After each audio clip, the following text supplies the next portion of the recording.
Hello there. Welcome. So, if you're watching this video is not an overview on Ayaka, though I am going to be starting the video here in Ayaka's test trial so that we can have a good look at this sword, the Mistsplitter Reforged. So, this sword is so specifically tailored to Ayaka. It's hard to think of another character that this would work well on. There is, of course, one option that comes to mind. It's usually the 50-50 ruiner. So I am talking, of course, about Kaching.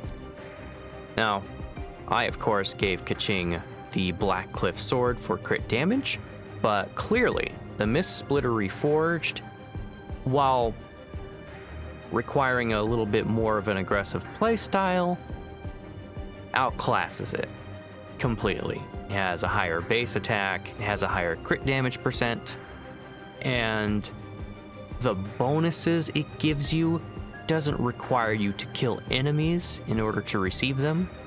You just kind of have them. And I kind of like that.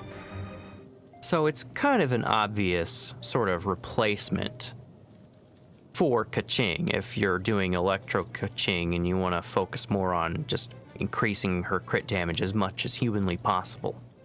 But there is one more character we could probably talk about. As you could maybe see from the title of the video and perhaps the thumbnail, depending on what I do with it, that we're going to be talking about a very curious case, a very curious pick for this particular sword. And I think it's been a long time coming. There's been a lot of controversy about C6 Bennett. A lot of people will tell you to never go C6 with Bennett.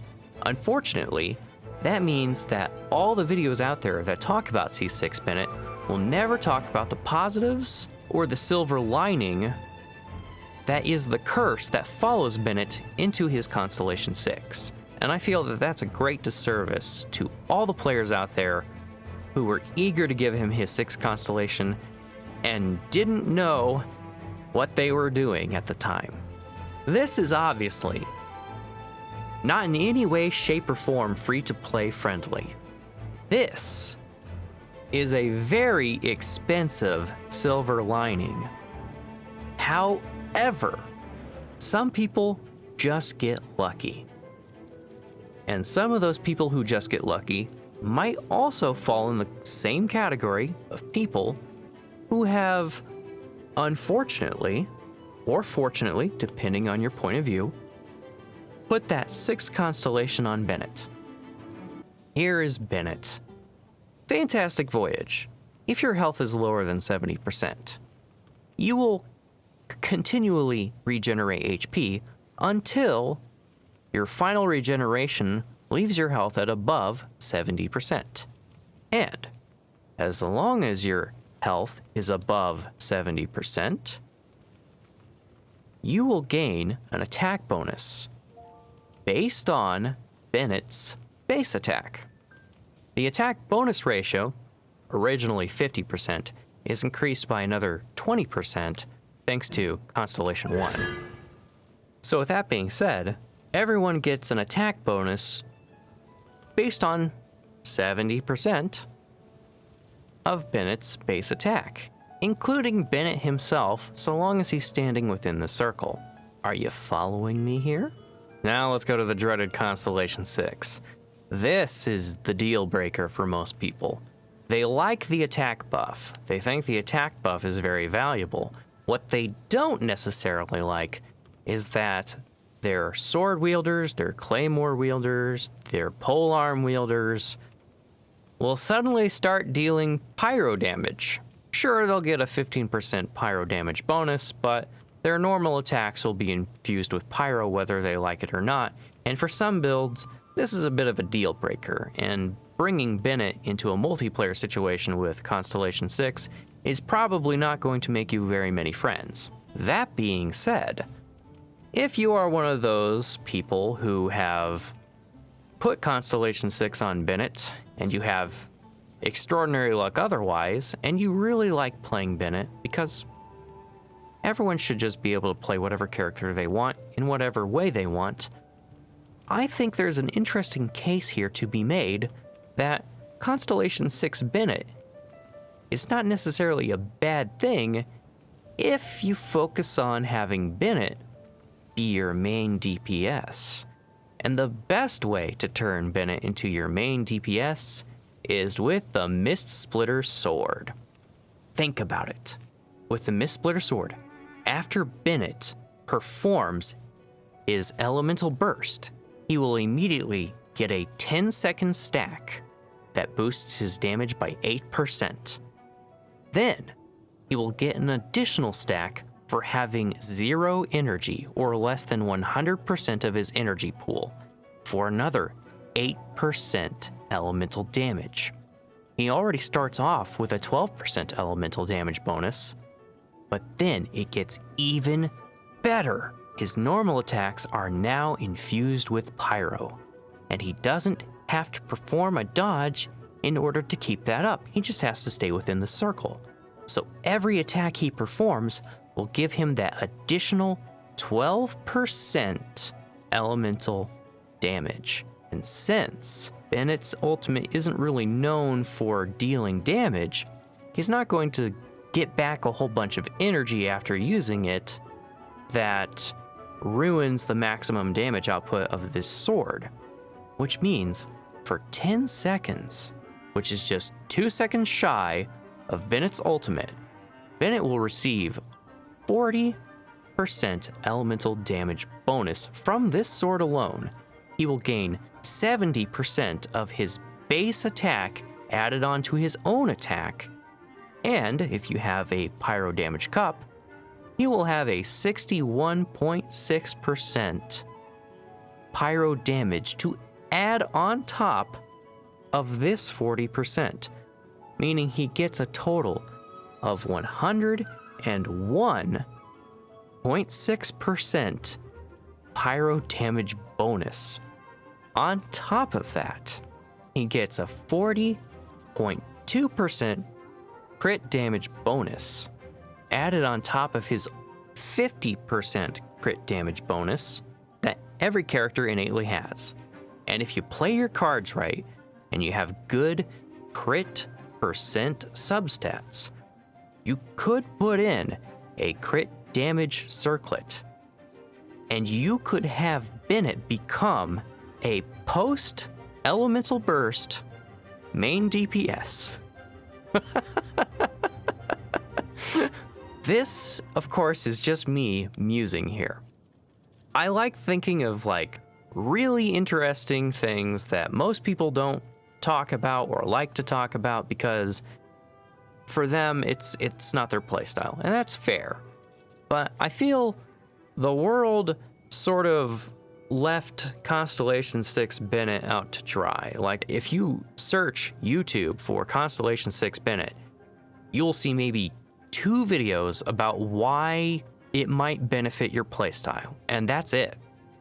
Every other video you see is going to be Constellation 6 Bennett bad, but I'm here to say that there is a case to be had that with this sword, he's not a support character anymore, which is unfortunate because a lot of your characters will be missing out on that attack boost.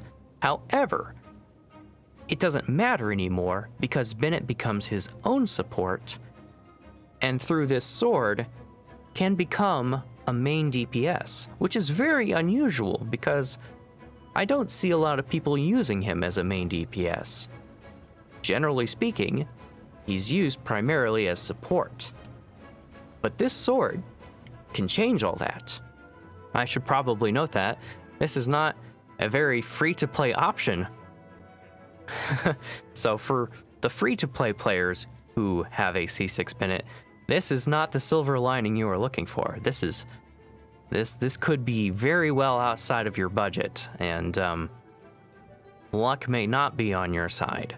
So I'm not saying to go and recklessly start wishing for this weapon, but I am saying that there is a case to be made that C6 Bennett can perform as his own support and become a main DPS because this sword exists. It's not just for Ayaka. This sword is not just for Kaching. This sword can also be for C6 Bennett. And I know this is not going to be a very popular opinion, but I am not here to say, go and C6 Bennett.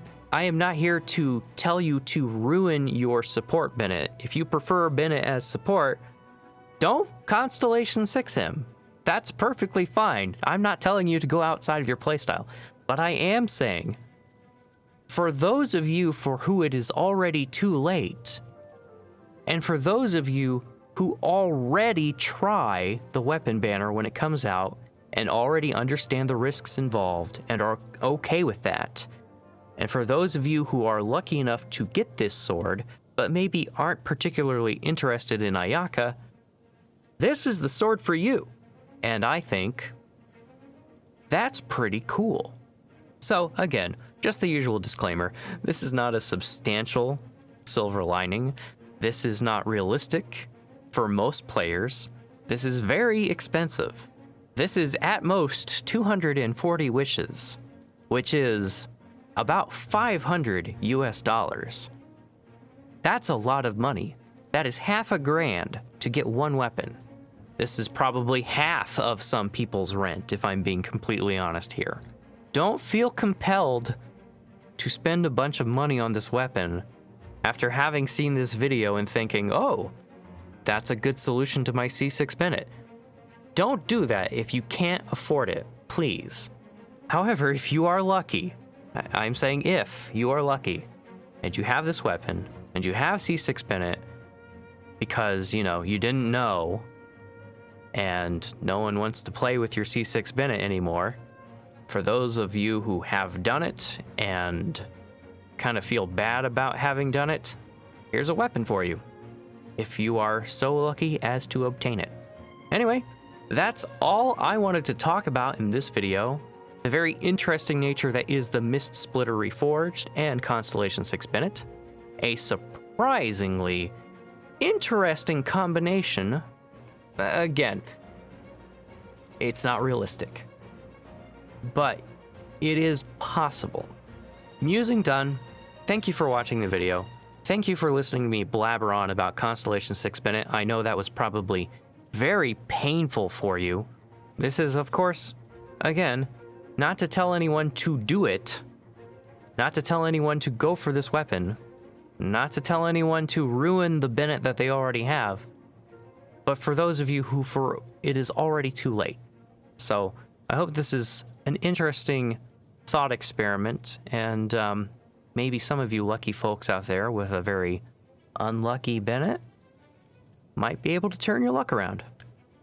So I'll see you in the next video, where I'll most likely be talking about Yoimiya and how she is built. I'll see you next time. Until then, stay tuned.